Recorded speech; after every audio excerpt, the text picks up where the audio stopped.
Every major iron brand is telling you the same thing this year.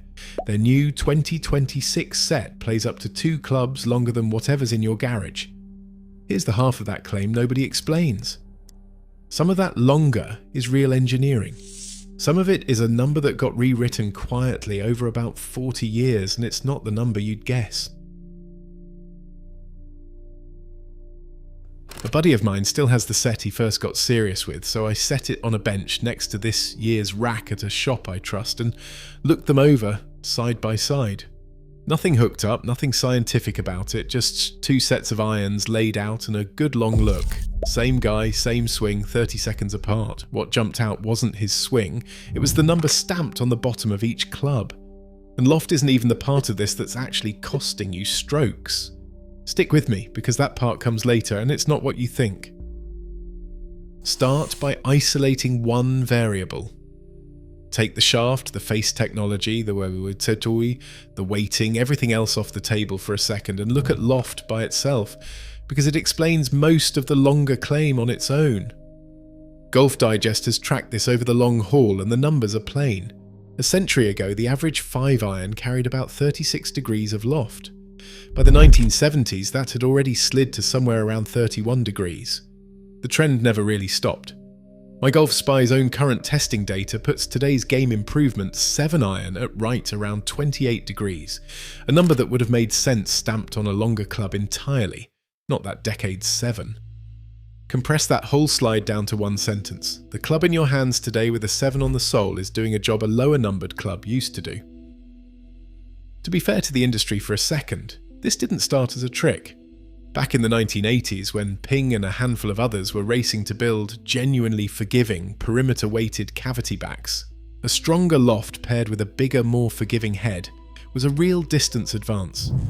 A stronger number on the sole meant something had actually improved underneath it for a good stretch of years. That's the part worth holding on to, because it's exactly why so many of us stopped questioning the number in the first place. It used to be a reliable signal. For a while it was. Somewhere in there, part of that same move stopped being about engineering and started being about which number you could print next to the set on the shelf beside it. One company shaves a couple of degrees off its 7-iron to edge out a competitor's longer sounding claim, so the other company matches it just to stay competitive on the tag, whether or not anything underneath the head changed. Nobody's colluding over this in a back room.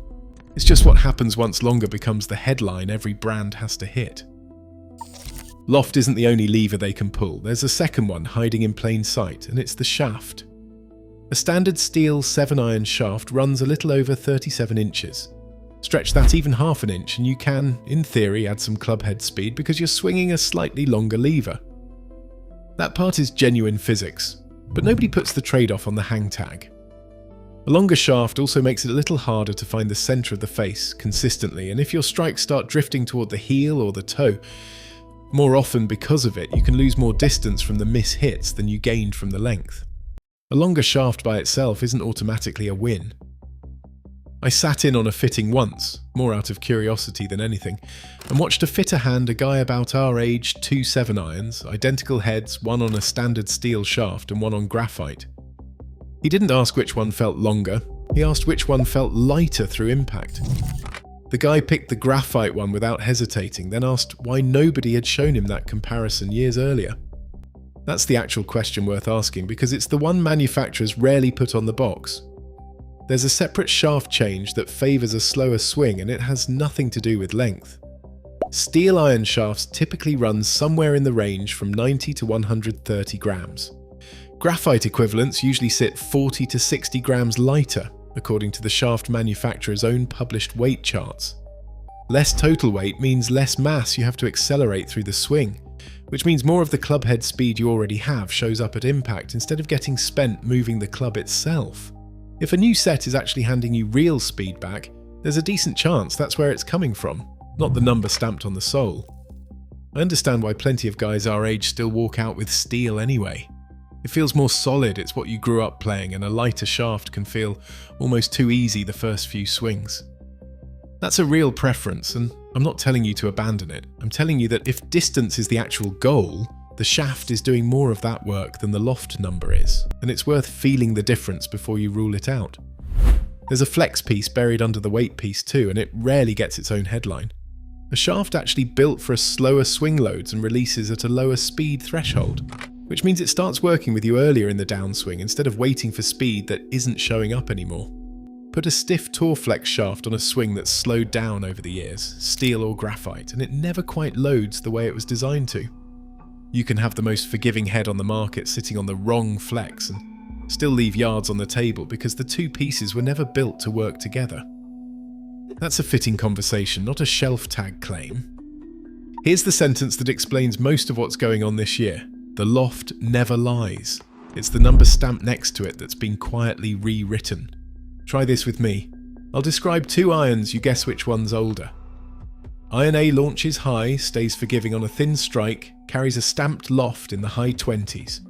Iron B launches lower, feels more solid and workable, punishes a miss-hit harder, carries a stamped loft in the mid-30s.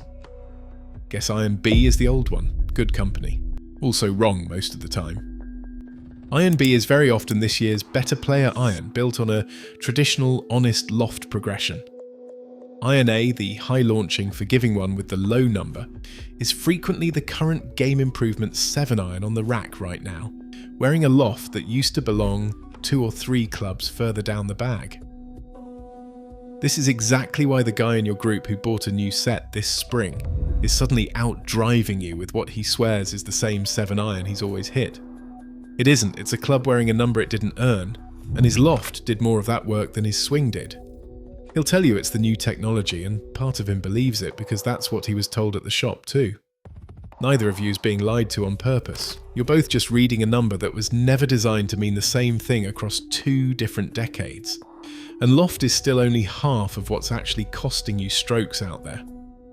The bigger cost is what happens once that renumbering hits your whole set at once, not just one club. None of that makes every part of a 2026 iron a label trick, and it'd be dishonest to pretend it does. Golf.com dug into this exact question, marketing or real engineering, and their reporting lands as genuinely both. Start with feel, since that's what you notice on the course before you ever see a number. Modern iron heads use multi-material construction, hollow bodies and tungsten weighting to move mass around the face in ways engineers simply couldn't manage 20 years ago. Catch one a little toward the heel or the toe and it still feels solid. The ball still gets up and carries. It doesn't feel like you robbed yourself the way a miss-hit off an older blade or a thin cavity back used to.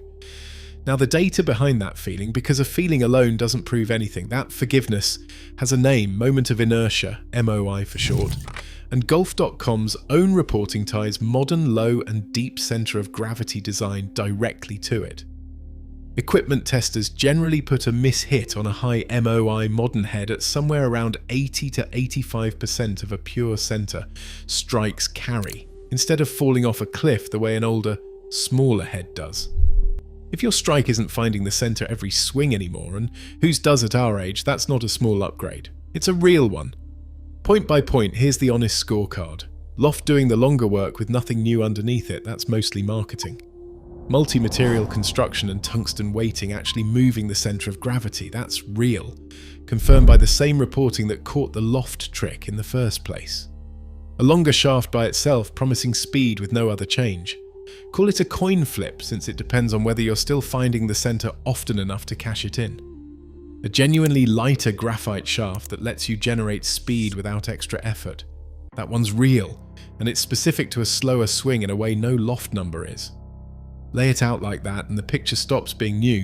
Irons are a scam on one side or worth every penny on the other. You're paying for a real, measurable improvement in one part of the club, and a printing decision made in a marketing meeting in the other, and the price tag never tells you which is which. This is the point where it stops being about which claim is honest, and starts being about your bag, because the renumbering doesn't cost you strokes one club at a time. It costs you strokes the moment it hits your whole set at once. We built a full breakdown of exactly what to check on any set, including where the number on the sole tells you the truth and where it doesn't. And it's not something I can walk through in the next 30 seconds. It's sitting in the description, it's pinned in the comments, and if you'd rather grab it right now, the code's up on your screen. Alright, here's the part that actually shows up on your scorecard. The actual danger was never a strong loft by itself. A well-built set with a consistent, honest loft step between every club, even if every one of those lofts runs a couple degrees stronger than it used to, still gives you even predictable gapping. Pick up your 7. You know roughly how far it goes. Pick up your 8, a little less. That's a set doing its job. Nobody's bag gets ruined by a stronger loft alone. It gets ruined by a stronger loft that only shows up on some of the clubs and not the rest. The damage shows up when a manufacturer skips a traditional loft step somewhere in the lineup, usually to hit a strong number on 1 or 2 hero clubs, and doesn't rebuild the rest of the progression to match. Now 2 clubs in the bag fly almost the same distance, and there's a gap somewhere else in the set, 10 or 15 yards wider than it should be. For a swing that's already lost some club head speed over the years, that gap doesn't read as a minor inconvenience. It reads as a shot that comes up short into the green from one specific range, over and over, and you spend a season blaming your swing for a problem the set itself built into the bag. Picture it on a Saturday, 140 yards left, and you're standing over the bag choosing between 2 clubs that, on paper, ought to be 5 or 6 yards apart. They're not. One flies almost as far as the other because a loft step got skipped somewhere in that set to make one number look better on a hang tag. So you guess. Half the time you guess wrong, and it's got nothing to do with how well you struck it. So here's what to actually do with all this. Next time you're in a shop or scrolling a set online. First, ignore the number on the sole when you're comparing a new set against your own. Ask the fitter, or pull the manufacturer's own spec sheet for the real loft in degrees on each club. That's the only number that tells you anything. Second, check the whole set's progression, not just one hero club. Look at the loft gap from your 6 to your 7 to your 8. Even and consistent all the way through means an honestly built set, whatever the printed numbers say. A bigger jump in the middle means your gapping problem is already sitting there. Third, separate the head from the shaft in your own head before you decide anything. A new set that actually feels more forgiving on a mishit is very likely real MOI and weighting doing its job, and that's worth paying for. If the whole pitch rests on a shaft that's simply lighter than what you're swinging now, especially if you're still on steel, that's often the real upgrade, completely separate from what the heads are doing. Fourth, if you're demoing a new set, hit more than the 1 7-iron they hand you at the counter. That single club tells you almost nothing about whether the whole set's gapping is honest. Ask to hit your 6, your 8, and whatever you carry as a wedge back to back, and watch whether the distance steps between them feel even or whether 2 of them start to blur together. A lot of fitters will hand you a rescue club or a gap wedge to patch whatever hole shows up, and that's a fine fix. But it's still a purchase you didn't need to make if the set had been built with an honest progression in the first place. There's no exact yardage figure I can hand you out of any of this, and I won't pretend there is one. What you walk away with instead is knowing exactly what you're paying for before you hand over the card. So no, your old irons haven't quietly gone obsolete, and the new rack isn't lying to you about everything either. What changed is a number on a sole, some real engineering sitting underneath a few of those numbers, and a gapping problem hiding in the space between the two. The guy out driving you with his new 7-iron might be playing better technology.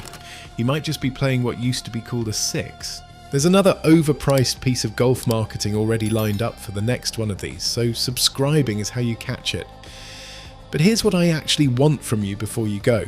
Go check the loft stamped on the sole of the irons already in your bag, and tell me down in the comments what generation of club you think that number really puts you in, now that you know what it means.